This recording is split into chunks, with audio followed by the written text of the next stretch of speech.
안녕하셨습니까? 지난 밤에도 함께 하신 하나님의 은혜에 영광과 찬양을 돌립니다. 만나야 아침 새벽 기도로 시작하겠습니다. 하늘에 계시는 사랑이 많으신 아버지 하나님, 이어 며칠 매우 춥습니다. 그러나 이 추운 겨울 가운데서도 하나님의 은혜의 뜨거움을 경험케 하여 주시니 주님 감사합니다. 오늘도 주님의 말씀으로 저희들이 사는 삶의 의미와 생명의 능력을 체험할 수 있도록 도와주시옵소서. 특별히 저희를 사랑하시는 하나님의 그 크신 사랑을 깊이 맛보는 귀한 아침이 되게 도와주시옵소서. 우리 주님 예수님의 이름으로 간절히 기도드리옵나이다. 아멘. 오늘 함께 나눌 말씀은 요한일서 2장 7절로 14절까지 있는 말씀입니다. 요한일서 2장 7절로 14절, 여러분 함께 성경을 좀 펼치시고 함께 보시겠습니다. 사랑하는 자들아, 내가 새 계명을 너희에게 쓰는 것이 아니라 너희가 처음부터 가진 옛 계명이니 이 옛 계명은 너희의 들은 바 말씀이거니와 다시 내가 너희에게 새 계명을 쓰노니 전에 개와 너희에게도 참된 것이라. 이는 어두움이 지나가고 참빛이 벌써 비침이니라. 빛 가운데 있다 하며 그 형제를 미워하는 지금까지 어두운 가운데 있는 자요, 그의 형제를 사랑하는 자는 빛 가운데 거하여 자기 속에 거리낌이 없으나 그의 형제를 미워하는 자는 어두운 가운데 있고 또 어두운 가운데 행하며 갈 곳을 알지 못하니 이는 어두움이 그의 눈을 멀게 하였음이니라. 자녀들아, 내가 너희에게 쓰는 것은 너희 죄가 그의 이름으로 말미암아 사함을 얻음이요, 아비들아, 내가 너희에게 쓰는 것은 너희가 태초부터 계신 이를 알미요, 청년들아, 내가 너희에게 쓰는 것은 너희가 악한 자를 이겼음이니라. 아이들아, 내가 너희에게 쓴 것은 너희가 아버지를 알았음이요, 아비들아, 내가 너희에게 쓴 것은 너희가 태초부터 계신 이를 알았으니요, 청년들아, 내가 너희에게 쓴 것은 너희가 강하고 하나님의 말씀이 너희 속에 거하시고 너희가 흉악한 자를 이기었습니다. 요한일서 2장 7절로 14절까지 있는 말씀입니다. 자, 우리 7절부터 있는 말씀을 살펴보시면은요, 사랑하는 자들아, 내가 새 계명을 너희에게 쓰는 것이 아니라 너희가 처음부터 가진 옛 계명이니 이 옛 계명은 너희의 들은 바 말씀이거니와 라고 말씀하고 계십니다. 사랑하는 자들아 라는 말은 다른 사본에는 형제들아 라고 되어 있습니다. 3절에서도 사도 요한은 우리가 그 계명을 지키면 이로써 우리가 저를 아는 줄을 알 것이라고 말씀하였습니다. 그는 이제 그가 말한 계명은 어떤 새 계명을 가리키는 것이 아니고 성도들이 처음부터 가졌던 옛 계명, 그들이 처음부터 들었던 말씀을 가리킨다고 설명하고 있습니다. 그것은 십계명을 의미하는 것입니다. 만일 우리가 하나님을 아는 자라면 하나님께서 주신 십계명을 지키는 자가 되어야 할 것입니다. 이 본절의 옛 계명이라는 말이 서로 사랑하라는 주의 계명을 가리키는 것을 우리는 알아야 합니다. 십계명의 본질은 서로 사랑하라고 하는 것입니다. 첫째는 하나님을 사랑하고 둘째는 내 이웃을 사랑하라고 하는 것입니다. 이것은 이미 주어진 계명이요, 또한 오늘날에도 여전히 우리에게 의미 있게 다가오는 계명이라는 사실을 말씀하고 있습니다. 8절에 내가 다시 너희에게 새 계명을 쓰노니 저에게와 너희에게도 참된 것이라. 이는 어둠이 지나가고 참빛이 벌써 비침이라. 사랑의 사도 요한은 또 그들에게 새 계명에 대해서 말합니다. 이것은 분명히 예수께서 제자들에게 유언적으로 남겨두신 계명, 즉 서로 사랑하라는 것, 바로 옛 계명이라고 표현한 이미 주어진 계명이라고 하는 십계명의 본질적인 의미를 다시 한번 분명히 하시는 것입니다. 이 계명은 주님 자신에게와 우리에게 참된 계명입니다. 요한복음 13장 1절에 보면 주께서는 자신이 세상을 떠나 아버지께로 돌아가실 때가 이룰 줄 아시고 세상에 있는 자기 사람들을 사랑하시되 끝까지 사랑하셨습니다. 주께서는 친히 사랑의 모범을 보여주셨습니다. 십계명의 정신을 온전히 드러내셨습니다. 그래서 사도 바울은 에베소서에 쓰기를 그리스도께서 너희를 사랑하신 것 같이 너희도 사랑 가운데서 행하라. 그는 우리를 위하여 자신을 버리사 향기로운 제물과 생축으로 하나님께 드리셨느니라. 에베소 5장 25절에도 남편들아 아내 사랑하기를 그리스도께서 교회를 사랑하시고 위하여 자신을 주심같이 하라라고 말씀하고 있습니다. 이 세 계명, 서로 사랑하라. 이것은 바로 십계명의 본질적 뜻입니다. 이것을 초대교회 성도들이 실천하고 있었던 것입니다. 사도행전 4장 32절은 믿는 무리가 한 마음과 한 뜻이 되어 모든 물건을 서로 통용하고 제 재물을 조금이라도 재벗이라고 하는 이가 하나도 없더라. 물질적 유무상통으로 드러난 서로 사랑함은 구원을 체험한 성도들의 표시였습니다. 이 사랑의 계명은 자신에게 포커스가 맞춰져 있지 않습니다. 상대에게 포커스가 맞춰져 있습니다. 상대를 향한 사랑과 애정이 드러난다고 하는 것입니다. 그래서 어떤 것들을 생각하고 결정하고 다가설 때 그 입장이 나에게 초점이 맞춰져 있는 것이 아니라 상대방에게 초점을 맞춘다는 것입니다. 그것이 사랑의 모습입니다. 우리는 과거에 어두움에 속한 자들이었습니다. 그때의 무지와 죄악이 우리를 지배하였습니다. 그러나 참빛이 우리에게 비춰왔습니다. 하나님의 진리의 지식과 의가 우리에게 찾아왔습니다. 그것이 우리가 받은 구원입니다. 에베소 5장 8절에는 너희가 전에는 어두움이더니 이제는 주 안에서 빛이라. 빛의 자녀들처럼 행하라 라고 말씀하고 있습니다.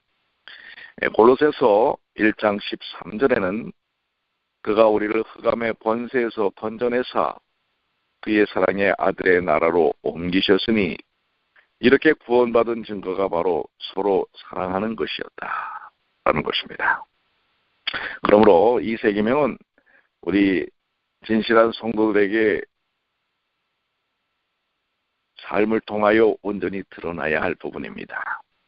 계명의 정신, 십계명, 본질적인 의미, 서로 사랑하는 것입니다. 9절입니다.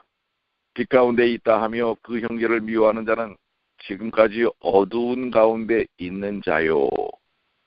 여기 형제를 미워한다라는 말은 형제를 계속 미워하는 상태에 있다는 뜻인데요. 성도는 거짓된 구원과 거짓된 확신을 조심해야 합니다. 비록 사람이 자신이 빛 가운데 있다, 하나님을 안다, 구원을 받았다, 의롭다심을 얻었다고 말할지라도 만일 그가 자기 형제를 미워하고 있다면 지금까지 어두운 가운데 있는 자인 것입니다. 그가 받은 구원은 거짓된 구원이고 그의 확신은 헛된 확신인 것입니다. 그는 구원받은 표를 가지고 있지 않는 자입니다. 그러므로 성도의 신앙 고백과 구원의 확신은 그의 실질적인 삶, 특히 형제를 사랑하는 삶을 통해서 확증되어야 하는 것입니다. 자, 여기 거짓된 구원이 있다는 것 우리가 기억해야 할 것입니다. 형식만 그리스도인이어서는 안 되는 것입니다. 교회에 나오고 교회에서 일을 하고 예배에 참여하고 이것이 그리스도인의 모습으로 전부가 아니라고 하는 것입니다. 그 안에 형제를 향한 진정한 사랑이 빠져 있다면 그것은 거짓된 구원이요, 거짓된 예배요, 거짓된 신앙생활이라는 것을 말씀하고 있는 것입니다. 10절은 그의 형제를 사랑하는 자는 빛 가운데 거하여 자기 속에 거리낌이 없으나 형제 사랑은 빛의 증거요 구원의 증거입니다. 형제를 사랑하는 자는 빛 가운데 들어왔고 구원을 받았다는 증거를 가진 사람들입니다. 그래서 그들의 삶 속에는 걸림돌 혹은 걸려 넘어질 원인이 없습니다. 여기 거리낌이라는 원어는 걸림돌, 걸려 넘어질 원인 혹은 이유라는 뜻입니다. 빛은 우리의 길을 밝게 비춰줍니다. 빛 가운데 사는 사람은 자신의 행위의 잘잘못을 밝히 봅니다. 그래서 하나님의 뜻에 합하지 않은 잘못된 것을 시인하고 버리고 하나님의 뜻에 합한 바른 삶만을 추구하게 되는 것입니다. 11절입니다. 그의 형제를 미워하는 자는 어두운 가운데 있고 또 어두운 가운데 행하며 갈 곳을 알지 못하나니 이는 어두움이 그의 눈을 멀게 하였음이니라. 반면에 형제의 미움은 어두운 증거요 구원받지 못한 증거라고 말씀하고 있지요. 자기 형제를 미워하는 자는 아직도 어두운 가운데 있고 어두운 가운데 행하는 자입니다.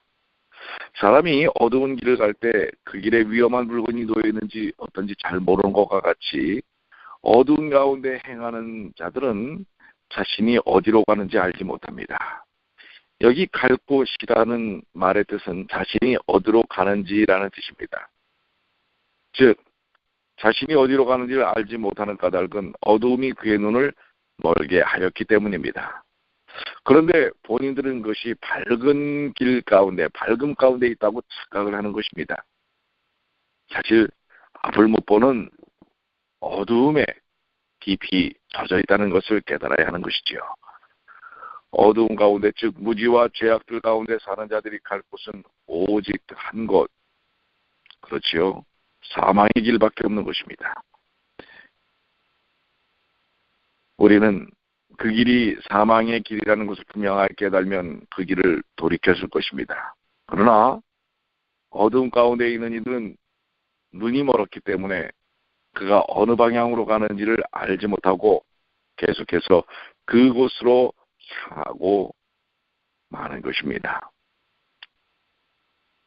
자, 우리 오늘 우리에게 주신 이 7절부터 11절까지의 말씀은 하나님의 계명이 형제를 사랑하는 것임을 증거한 후에 형제 사랑이 빛과 어둠을 구별하는 잣대가 됨을 증거하고 있습니다. 형제 사랑은 다른 말로 참구원과 거짓구원, 참된 구원의 확신과 거짓구원의 확신을 구별하는 표준이 되는 것입니다. 우리가 참으로 구원받은 자일진데, 우리가 참으로 빛의 자녀들일진데 우리는 형제를 사랑하는 자들이 되어야 합니다. 우리는 형제를 미워하는 모든 죄에서 떠나야 한다는 사실을 기억해야 할 것입니다. 네, 12절로 14절까지 있는 말씀은 자녀들아 내가 너희에게 쓰는 것은 너희 죄가 그 이름으로 말미암아 사함을 얻으니요. 아비들아 내가 너희에게 쓰는 것은 너희가 태초로부터 계신 이를 알미요. 청년들아 내가 너희에게 쓰는 것은 너희가 악한 자를 이겼습니다. 아들들아 내가 너희에게 쓴 것은 너희가 아비를 알았으니요. 아비들아 내가 너희에게 쓴 것은 너희가 태초부터 계신 이를 알았으니요. 청년들아 내가 너희에게 쓴 것은 너희가 강하고 하나님의 말씀이 너희 속에 거하고 너희가 흉악한 자를 이겼습니다. 자, 여기 사도 요한은 이 편지를 받을 교인들을 자녀들, 아비들, 청년들로 구별하여 언급하고 있습니다. 그것은 그들의 연령을 따라 구별한 것이 아니고 그들의 어떤 면에서는 신앙적 상태를 따라 구별한 것으로 보여집니다. 교인들에 대한 이러한 묘사는 믿음의 기본적인 사실을 나타내는데요. 이것은 성도들의 과거 체험들이며 그 증거들이었습니다. 첫째로 자녀들 혹은 아이들은 믿은 지 얼마 안 되는 그런 교인들을 가리키는 것으로 볼 수 있습니다. 요한은 그들을 예수 그리스도의 이름으로 죄 사함을 얻었고 하나님 아버지를 알게 된 자들이라고 묘사합니다. 그것이 구원받은 성도들의 기본적 상태이죠. 우리는 예수 그리스도를 믿음으로 그분의 보혈로 죄 씻음을 받았습니다. 침례를 통하여 그들은 구원의 진정한 기쁨을 맛보게 됩니다. 그것은 어떠한 다른 의식을 통해서가 아니라 바로 그리스도의 십자가를 통하여 죄 씻음을 받은 것이요 그리스도의 보배로운 피로 말미암아 구원을 얻은 것을 의미합니다. 성도들은 이렇게 예수님을 믿고 죄 사함을 받고 하나님의 자녀가 된 사람들입니다. 둘째로 아비들은 믿은 지 오래된 자들을 가리키는 것으로 볼 수 있습니다. 아마 연령적으로 나이가 든 사람들일지도 모릅니다. 요한은 그들을 태초부터 계신 이를 안 자들이라고 묘사합니다. 참된 신앙은 태초부터 계신 하나님을 아는 것입니다. 신앙생활은 그 하나님과 교제하는 생활입니다. 참되시고 유일하신 하나님을 아는 것이 곧 영생이라고 요한복음 17장 3절에 말씀하고 계시죠. 신앙생활은 그 하나님과 사귀는 것이며 그분과 동행하며 그를 섬기며 그분의 뜻을 순종하는 것입니다. 세상에서의 성도의 신앙은 바로 하나님을 점점 더 아는 과정과도 같다는 것을 기억해야 합니다. 여기 청년들은 믿음이 강하여 주를 위하여 일하는 그러한 사람들을 가리키는 것으로 볼 수 있습니다. 그들은 악한 자를 이겼습니다. 악한 자는 마귀와 악한 영들과 그들의 종들입니다. 청년들이 그들을 이긴 방법은 그들이 강하고 하나님의 말씀이 그들 속에 거하셨기 때문입니다. 성경은 예수님을 믿고 구원받은 자들에게 강해지라고 교훈합니다. 고린도전서 16장 13절에 깨어 믿음에 굳게 서서 남자답게 강건하여라 라고 말씀하고 있고요.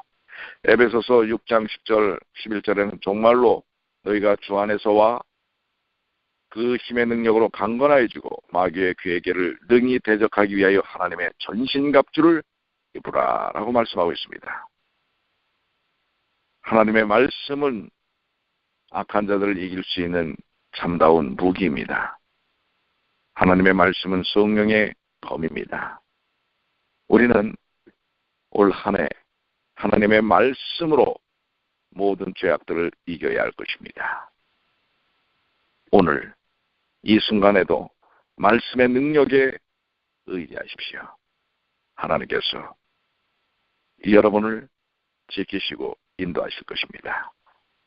오늘 우리에게 주신 말씀들을 다시 한번 깊이 묵상하시면서 하나님의 권능의 손길에 여러분들을 맡기심으로 승리하는 참다운 하루를 보내시는 주님의 귀한 자녀들 되시길 바랍니다. 기도하시겠습니다. 아버지 하나님, 저희들이 진정 새 계명의 정신이 무엇입니까? 그것은 사랑하는 것입니다. 우리는 말로는 사랑한다고 이야기합니다. 그러나 진정 삶을 통해서 사랑을 실천하는지는 살펴볼 필요가 있는 것입니다. 오늘 혹 저희 마음 가운데 누구를 증오하거나 미워하거나 무시하거나 비판하거나 비난했던 그런 죄들을 다 내려놓고 이제 예수께서 십자가를 통하여 우리에게 주신 사랑의 능력을 체험하는 귀한 하루가 되게 하여 주시옵소서.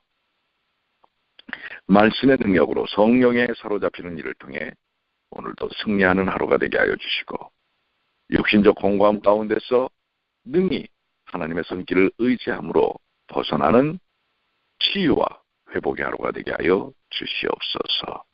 오늘 이 순간에도 연약함 가운데서 눈물을 흘리는 주의 자녀들이 있다면 그 눈물을 닦아주시고 그 모든 삶의 문제를 주의 권능의 손길로 회복시켜 주시옵소서.